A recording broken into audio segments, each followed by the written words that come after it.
Hi hello നമസ്കാരം. ഞാൻ doctor Saranya Rajeesh. Welcome to focus trade.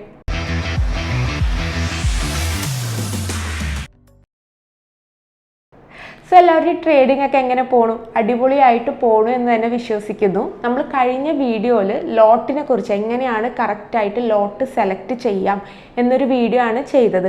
So അതെല്ലാവരും കണ്ടിട്ടുണ്ടാവും എന്ന് പ്രതീക്ഷിക്കുന്നു. കാണാത്തവരാണെങ്കിൽ തീർച്ചയായും അത് പോയി കാണണം.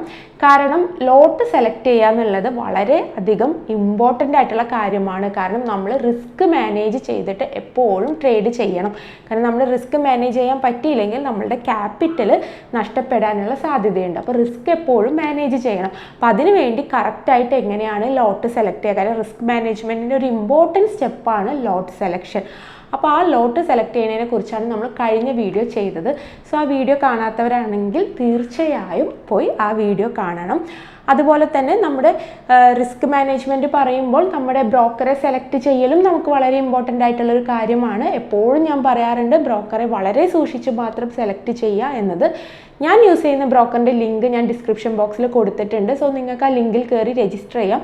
എന്തെങ്കിലും ഡൗട്ടുകൾ ഉണ്ടെങ്കിൽ എനിക്ക് ഇൻസ്റ്റയിലോ മെസ്സഞ്ചറിലോ വാട്സാപ്പിലോ എങ്ങനെ വേണമെങ്കിലും മെസ്സേജ് അയച്ചാൽ മതി. ഞാൻ റിപ്ലൈ തരുന്നതായിരിക്കും. നമ്മുടെ ലിങ്ക് വഴി രജിസ്റ്റർ ചെയ്യുമ്പോൾ അതിൻ്റെ എല്ലാ സപ്പോർട്ടും കാര്യങ്ങളും ഉണ്ട്. അല്ല നിങ്ങൾക്ക് മറ്റെന്തെങ്കിലും ഡൗട്ടുകളുണ്ട്, മറ്റെന്തെങ്കിലും ബ്രോക്കറെ കുറിച്ച് ഡൗട്ടുകളുണ്ട്, ഇങ്ങനത്തെ കാര്യങ്ങളൊക്കെ നിങ്ങൾക്ക് എനിക്ക് ഡയറക്റ്റ് മെസ്സേജ് അയച്ച് ചോദിക്കാവുന്നതാണ്. സോ ഇന്നത്തെ വീഡിയോയിൽ നമ്മളിപ്പോൾ റിസ്ക് മാനേജ്മെൻറ്റിനെ കുറിച്ച് തന്നെ സ്റ്റാർട്ടിങ് പറഞ്ഞു വന്നല്ലേ. അപ്പോൾ എല്ലാവർക്കും റിസ്ക് എടുക്കാൻ കുറച്ച് പേടിയാണ്. അപ്പോൾ റിസ്ക് എടുക്കാൻ പേടിയുള്ളത് കൊണ്ട് തന്നെ എല്ലാവരും ഇപ്പോൾ സ്വന്തം ക്യാപിറ്റൽ യൂസ് ചെയ്യാതെ ഫണ്ടഡ് അക്കൗണ്ട്സിലേക്ക് പോകുന്നുണ്ട്. അതായത് നമുക്ക് ഫണ്ട് തരുന്ന ഒരുപാട് ഫേമുകളുണ്ട്, പ്രോപ്പ് ഫേം എന്നൊക്കെ നമ്മൾ പറയും. സോ അങ്ങനത്തെ ഫണ്ടഡ് അക്കൗണ്ടിലേക്ക് കുറേ പേര് പോകുന്നുണ്ട്. കാരണം സ്വന്തം മണിയല്ല അവിടെ യൂസ് ചെയ്യുന്നത്, അവരാണ് നമുക്ക് ട്രേഡ് ചെയ്യാൻ പൈസ തരുന്നത്, നമ്മൾ ജസ്റ്റ് ട്രേഡ് ചെയ്താൽ മതി. സോ അതുകൊണ്ട് അങ്ങനത്തെ ഒരുപാട് സംശയങ്ങൾ നമ്മളോട് ചോദിക്കാറുണ്ട്. അങ്ങനത്തെ ഒരുപാട് കാര്യങ്ങളിലേക്ക് എല്ലാവരും പോകുന്നുണ്ട്. നമ്മൾ തന്നെ ഒരു വീഡിയോ ചെയ്തിട്ടുണ്ട്. ഞാൻ വീഡിയോയുടെ ലിങ്ക് ഡിസ്ക്രിപ്ഷൻ ബോക്സിൽ കൊടുക്കാം. പ്രോപ്പ് ഫേമിനെ കുറിച്ചിട്ടും എന്താണ് ഫണ്ടഡ് അക്കൗണ്ട്, എങ്ങനെയാണ് ഫണ്ടഡ് അക്കൗണ്ട് സെലക്ട് ചെയ്യേണ്ടത്, ഇങ്ങനത്തെ കാര്യങ്ങളൊക്കെ നമ്മൾ തന്നെ ഒരു വീഡിയോ ചെയ്തിട്ടുണ്ട്. സോ നിങ്ങൾക്ക് അതും പോയി കാണാവുന്നതാണ് ഇതിനെക്കുറിച്ച് അറിയില്ലെങ്കിൽ. ഇനി പലർക്കും സംശയമാണ്, അതായത് ഇത് റിയൽ ആണോ ഫണ്ടഡ് അക്കൗണ്ട്സ് എന്ന് പറയുന്നത്, ഇതിൻ്റെ പിന്നിൽ എന്തെങ്കിലും ഉണ്ടോ, ഏതാണ് സെലക്ട് ചെയ്യേണ്ടത്, ഇങ്ങനത്തെ ഒരുപാട് സംശയമാണ്. സോ ഇന്നത്തെ വീഡിയോയിൽ ഞാൻ പറയുന്നത് ഫണ്ടഡ് അക്കൗണ്ടും റിയൽ അക്കൗണ്ടും ഏതാണ് നല്ലത്, എന്താണ് ഇതിൻ്റെയൊക്കെ നല്ല വശം എന്താണ്, അതുപോലെ തന്നെ മോശം വശം എന്താണ്, ഇതിൻ്റെ പ്രോസും കോൺസും ഇതെല്ലാം നമുക്കൊന്ന് നോക്കാം. സോ ഫസ്റ്റ് ഇപ്പോൾ ഫണ്ടഡ് റിയൽ അക്കൗണ്ടിനെ കുറിച്ച് എല്ലാവർക്കും ഒരുവിധം അറിയാം. കാരണം റിയൽ അക്കൗണ്ട് എന്ന് പറയുമ്പോൾ നമ്മുടെ ഓൺ മണി ഇട്ട് ചെയ്യുന്ന അക്കൗണ്ടാണ്. സോ അതവിടെ നിൽക്കട്ടെ.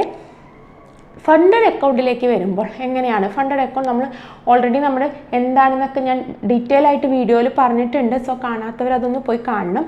സോ ഫണ്ടഡ് അക്കൗണ്ട് എന്ന് പറഞ്ഞു കഴിഞ്ഞാൽ നമുക്ക് ഫണ്ട്, ഒരു ഫേം നമുക്ക് ഫണ്ട് തരും, അതെല്ലാവർക്കും അറിയാം. സോ ഫണ്ടഡ് അക്കൗണ്ടിൻ്റെ പോസിറ്റീവ് വശം എന്ന് പറഞ്ഞു കഴിഞ്ഞാൽ നമ്മുടെ കയ്യിൽ നമുക്ക് അഥവാ ലോസ് വന്നാലും നമ്മുടെ എമൗണ്ട് അല്ല പോകുന്നത്, നമുക്ക് യാതൊരുവിധ റിസ്ക്കും ഇല്ല എന്നത് തന്നെയാണ് ഇതിൻ്റെ മെയിൻ ആയിട്ടുള്ള പോസിറ്റീവായിട്ടുള്ള സൈഡ് എന്ന് പറയുന്നത്. പിന്നെ നമുക്കാണെങ്കിൽ നമുക്ക് ജസ്റ്റ് അവിടെ പോയി രജിസ്റ്റർ ചെയ്താൽ മതി. ബാക്കി ട്രേഡിംഗ് അക്കൗണ്ടും കാര്യങ്ങളും എല്ലാം മറ്റ് കമ്പനിയുടെ പേരിലാണ്. അവർ നമുക്കതിൻ്റെ പ്രോഫിറ്റ് സെൻഡ് ചെയ്ത് തരും, അത്രയേ ഉള്ളൂ. പക്ഷേ ഫണ്ടഡ് അക്കൗണ്ട് എന്ന് പറയുമ്പോൾ നമ്മൾ സെലക്ട് ചെയ്യുന്നത് വളരെ സൂക്ഷിച്ച് സെലക്ട് ചെയ്യണം. കാരണം ഒരുപാട് ഫണ്ടഡ് അക്കൗണ്ടൊക്കെ നിർത്തിപ്പോകുന്നുണ്ട്, ഒരുപാട് ഫേക്ക് ആയിട്ടുള്ള ഫണ്ടഡ് അക്കൗണ്ട് വരുന്നുണ്ട്. അതൊക്കെ സെലക്ട് ചെയ്യുമ്പോൾ സൂക്ഷിച്ച് സെലക്ട് ചെയ്യണം. പക്ഷേ ആക്ച്വലി ഫണ്ടഡ് അക്കൗണ്ടിൽ റിയൽ മണി ആണോ നമ്മൾ ട്രേഡ് ചെയ്യുന്നത്? അല്ല. ആക്ച്വലി ഫണ്ടഡ് അക്കൗണ്ടിൽ നമ്മളൊരു വിർച്വൽ മണിയാണ് ട്രേഡ് ചെയ്യുന്നത്. അപ്പോൾ ഫണ്ടഡ് അക്കൗണ്ട് കിട്ടാൻ വേണ്ടിയിട്ട് നമ്മൾ ആദ്യം ഫേസ് 1-2 ഫേസ്, അതായത് ഒരു എക്സാം ഉണ്ട്, അത് പാസ്സാക്കണം. അത് പാസ്സാകാൻ വേണ്ടിയിട്ട് നമ്മൾ എത്ര രൂപയുടെ ഫണ്ടഡ് അക്കൗണ്ട് ആണോ, എത്ര ഡോളറിൻ്റെ ഫണ്ടഡ് അക്കൗണ്ട് ആണോ നമ്മൾ വാങ്ങാൻ ഉദ്ദേശിക്കുന്നത്, അതിനനുസരിച്ച് ചെറിയൊരു ഫീ നമ്മൾ പേ ചെയ്യണം. അപ്പോൾ $599, $299, $399 എന്ന് പറഞ്ഞിട്ട് ഒരുപാട് ഫീകളുണ്ടാവും, അത് നമ്മൾ പേ ചെയ്യണം. അങ്ങനെ പേ ചെയ്യുമ്പോൾ അഥവാ നമ്മൾ ആ എക്സാം ഫെയിലായി കഴിഞ്ഞാൽ ഈ പൈസ നമ്മുടെ കയ്യിൽ നിന്ന് നഷ്ടപ്പെടും. സോ അത് ഒന്നാമത്തെ ഒരു കാര്യം. നമ്മൾ ഫേസ് പാസ്സാവുക എന്നത് കുറച്ച് ഡിഫിക്കൽട്ടായിട്ടുള്ള കാര്യമാണ്. അപ്പോൾ അത് ഫെയിലായി കഴിഞ്ഞാൽ നമ്മൾ ഈ എക്സാം ഫീ, നമ്മൾ അടച്ച ഫീ, അതായത് അത് അല്ലെങ്കിൽ ആ ഒരു എമൗണ്ട് നമുക്ക് നഷ്ടപ്പെടും. അപ്പോൾ പലരും ഇവിടെയാണ് പലരും പ്രോപ്പ് ഫേമുകൾ പാസ്സാക്കി കൊടുക്കുന്നത്. ഒരുപാട് പേര് പാസ്സാക്കി കൊടുക്കുന്നുണ്ട് ബോട്ട് ഉപയോഗിച്ച്. നമ്മളും അത് ചെയ്തിരുന്നു, പക്ഷേ ഇപ്പം നിർത്തി. അതിൻ്റെ കാരണം ഞാൻ പറയാം. അപ്പോൾ ഒരുപാട് പേര് പാസ്സാക്കി കൊടുക്കുന്നുണ്ട്, ഒരുപാട് പേര് അത് വാങ്ങി പാസ്സാവുന്നുണ്ട്. പാസ്സാവുമ്പോൾ നമുക്ക് അക്കൗണ്ട് നമുക്ക് കിട്ടും, ലൈവ് അക്കൗണ്ട് കിട്ടും, അതിൽ ട്രേഡ് ചെയ്യാം. പക്ഷെ എന്താണെന്ന് വിചാരിച്ചാൽ ഇങ്ങനെ പാസ്സായും ഈ പൈസയും കൊടുത്തത്, അതായത് ഒരു 599, 699 അല്ലെങ്കിൽ 399 എന്ന് പറയുന്നത് എക്സാം ഫീ ആയിട്ട് പേ ചെയ്യും. പിന്നെ പാസ്സാക്കാൻ വേണ്ടിയിട്ട് വേറെ 5000, 10,000 ഒക്കെ കൊടുത്ത് പാസ്സാക്കും. പക്ഷെ ഇതെല്ലാം കഴിഞ്ഞിട്ടും പലർക്കും ട്രേഡ് ചെയ്യാൻ അറിയുന്നില്ല. അപ്പോൾ ട്രേഡ് ചെയ്യാൻ അറിയാത്തവർ പൈസ കിട്ടും, അത് വെച്ച് പ്രാക്ടീസ് ചെയ്യാം എന്നുള്ളൊരു ധാരണയിലാണ് പലരും വരുന്നത്. സോ അങ്ങനെ ഒരുപാട് പേര് വരുന്നു. അപ്പോൾ അവർക്ക് നമുക്ക് പേ ചെയ്ത ഫീയും എക്സാം ഫീ എല്ലാം നഷ്ടമാവുന്നു എന്നുള്ളൊരു സാഹചര്യം വന്നതുകൊണ്ടാണ് പിന്നെ അത് ആ ഒരു സർവീസ് നമ്മൾ നിർത്തിയത്. സോ അത് പാസ്സാക്കി കൊടുക്കുന്നതുകൊണ്ടൊന്നും തെറ്റില്ല, എല്ലാവർക്കും യൂസ്ഫുൾ ആയിട്ടുള്ള കാര്യമാണ്. പക്ഷെ നമ്മൾ തൽക്കാലം അത് നിർത്തി. അപ്പോൾ അത് എന്താണെന്ന് വെച്ച് കഴിഞ്ഞാൽ ഇങ്ങനെ പാസ്സായി കഴിയുമ്പോൾ പലരും വിചാരിക്കുന്നത് ചുമ്മാ കുറേ എമൗണ്ട് കിട്ടും, അത് വെച്ച് ട്രേഡ് ചെയ്യാം എന്നാണ്. പക്ഷെ അങ്ങനെയല്ല, നമുക്കവരൊരു അക്കൗണ്ട് തരും. ആക്ച്വലി അത് റിയൽ മണി അല്ല, അതൊരു വിർച്വൽ മണി തന്നെയാണ്. ഇപ്പോൾ നമ്മളൊരു $10,000 അക്കൗണ്ടാണ് എടുത്തതെങ്കിൽ അതിൻ്റെ എല്ലാം പാസ്സായി എല്ലാം കഴിഞ്ഞു, ഈ അക്കൗണ്ട് കിട്ടിക്കഴിഞ്ഞ് കഴിഞ്ഞാൽ നമുക്ക് പിന്നെ നെക്സ്റ്റ് സ്റ്റെപ്പ് എന്താണ്, അവരുടെ റൂൾസ് ഉണ്ട്. അതായത് അവർക്കൊരു ഡയറക്റ്റ് റൂൾസും ഉണ്ട്, കുറേ ഹിഡൻ റൂൾസുകളും ഉണ്ട്. ഒരു ദിവസം ഇത്ര ലോസേ പാടുള്ളൂ, ഒരു മാസം ഇത്ര ലോസേ പാടുള്ളൂ, ഒരുമിച്ച് ബൈയും സെല്ലും എടുക്കരുത്, അല്ലെങ്കിൽ ഇങ്ങനെ ട്രേഡ് എടുക്കണം, ഇങ്ങനെ ലോട്ട് സെറ്റ് ചെയ്യണം, ഇങ്ങനെ ഒരുപാട് റൂൾസ് ഉണ്ട്.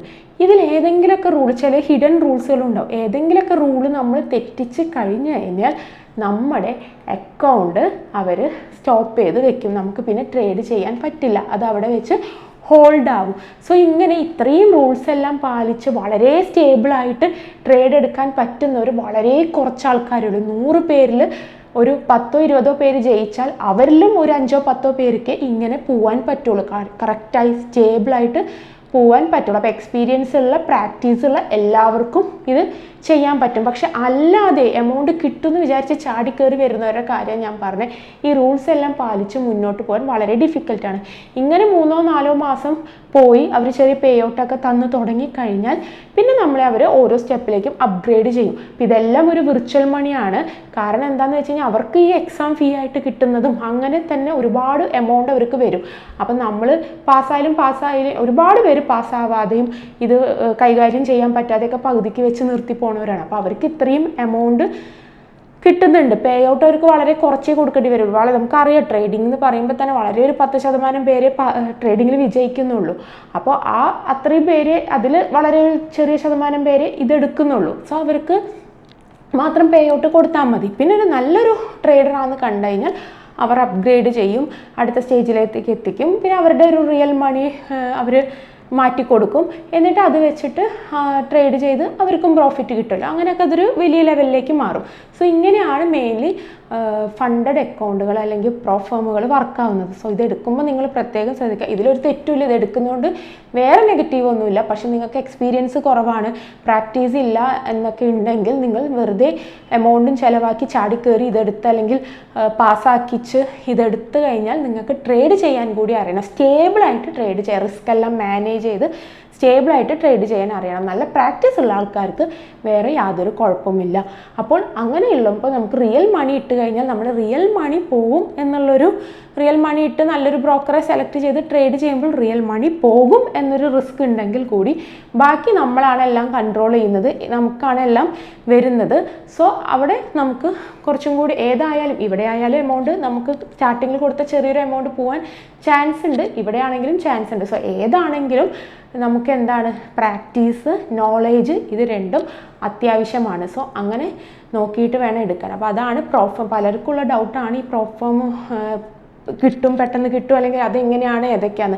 സോ അതുകൊണ്ടാണ് ഇങ്ങനത്തെ ഒരു വീഡിയോ ആയിട്ട് വന്നത്.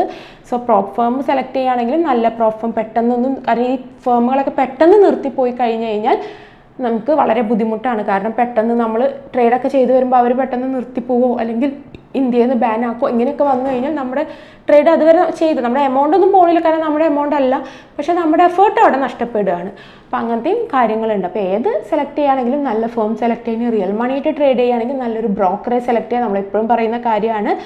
അപ്പോൾ അങ്ങനെ സെലക്ട് ചെയ്തിട്ട് വേണം ട്രേഡ് ചെയ്യാൻ. അപ്പോൾ ജസ്റ്റ് ഇതിൻ്റെ രണ്ടിൻ്റെ ഒരു ഡിഫറൻസ് അല്ലെങ്കിൽ പ്രൊഫേമിനെ കുറിച്ച് നിങ്ങൾക്ക് മനസ്സിലായെന്ന് വിചാരിക്കുന്നു. സോ ഒരുപാട് പേർക്ക് ഡൗട്ടും കൺഫ്യൂഷനും ഒരുപാട് പേര് തെറ്റിദ്ധാരണകളും ഉണ്ട്. അതുകൊണ്ടാണ് ഞാൻ ജസ്റ്റ് ഇതിനെക്കുറിച്ചിട്ട് വിശദീകരിച്ച് പറഞ്ഞത്. സോ ഇതെല്ലാം മനസ്സിലായെന്ന് വിചാരിക്കുന്നു. സോ ഈ വീഡിയോ എല്ലാവർക്കും ഇഷ്ടപ്പെട്ടു എന്ന് കരുതുന്നു. വീഡിയോ ഇഷ്ടപ്പെട്ട് കഴിഞ്ഞാൽ ലൈക്ക് ചെയ്യണം, ചാനൽ സബ്സ്ക്രൈബ് ചെയ്യണം. ഡൗട്ടൊക്കെ കമൻസിൽ ചോദിച്ചോളൂ, മാക്സിമം ഞാൻ ആൻസർ തരും. അല്ലെങ്കിൽ നിങ്ങൾക്ക് എനിക്ക് ഇൻസ്റ്റയിലോ മെസ്സഞ്ചറിലൊക്കെ മെസ്സേജ് അയച്ച് ചോദിക്കാവുന്നതാണ്. അതുപോലെ തന്നെ കൂടുതലായിട്ട് ഇത് പഠിക്കണമെന്നുണ്ടെങ്കിൽ നമ്മുടെ കോഴ്സ് അവൈലബിൾ ആണ്. നമ്മൾ ICTയിലൊക്കെ വരുന്ന നല്ല നല്ല സ്ട്രാറ്റജി, സ്മാർട്ട് മണി കോൺസെപ്റ്റുകൾ എല്ലാം ഇൻക്ലൂഡഡ് ആയിട്ടുള്ള നമ്മുടെ കോഴ്സ് അവൈലബിൾ ആണ്. കോഴ്സിൽ നമ്മൾ ഡീറ്റെയിൽ ആയിട്ട് ഒരുപാട് കാര്യങ്ങൾ പറയുന്നുണ്ട്. സോ നിങ്ങൾക്ക് കോഴ്സിനെ കുറിച്ച് അറിയണമെങ്കിൽ നിങ്ങൾക്ക് മെസ്സേജ് അയച്ച് ചോദിക്കാവുന്നതാണ്. സോ നമുക്ക് അടുത്ത വീഡിയോയിൽ കാണാം. I M doctor Saranya Rajeesh. Bye bye.